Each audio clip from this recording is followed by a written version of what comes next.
तो मेरा ये सवाल है कि एक आदमी का लाखों का कारोबार है और वो उसके पास जमा नहीं होते पैसे, लेकर आते हैं और फिर ऐसा से वो कारोबार करता है लेकिन जमा पैसे नहीं होते, तो उस पर ज़कात फर्ज होगी या नहीं? साल भर जो रकम रोलिंग में रहती है, आई खर्च हो गई चली गई, उसका क्या होगा?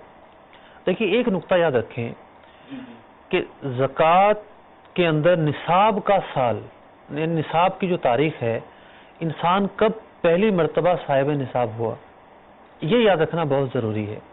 इस पर दर्जनों मसाइल मुतफर्रे हैं और इसकी अहमियत बहुत ज़्यादा है। मतलब बेस ये है कि कब साहिब निसाब बना था? कब बना था, ओके। यानी कोई मिसाल के तौर पर 20 शबान मुअज़्ज़म को साहिब निसाब बना, तो अगले साल 20 पर इसको हिसाब करना है। अच्छा।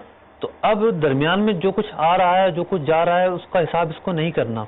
इसको देखना जब जिस दिन मेरा साल पूरा हो रहा है, क्या मैं साहिब निसाब हूँ? ओके। अगर ये साहिब निसाब है ऑलरेडी, तो इस पर ज़कात बनेगी। अब किन चीज़ों पर बनेगी? जो उस दिन इसकी मिल्कियत में है। अच्छा अच्छा। यानी एक दिन पहले इसने किसी को जो है वो कोई मतलब कि ऐसा मामला हो गया, इसने अपना रहने का घर खरीद लिया 25 लाख रुपए का, और पीछे बचे इसके 70,000 रुपए, तो अब ये सिर्फ 70,000 पर ज़कात देगा। अच्छा। लोगों में ये कॉन्सेप्ट है कि जी हर चीज पर साल गुजरना जरूरी है, ऐसा नहीं है। अच्छा। जिस तरीके से साल के इख्तिताम पर जो अमवाल मौजूद हैं उनका हिसाब लगाया जाएगा, दौरान साल जो आए जो गए उनका हिसाब नहीं लगाया जाएगा। पहली बात तो ये।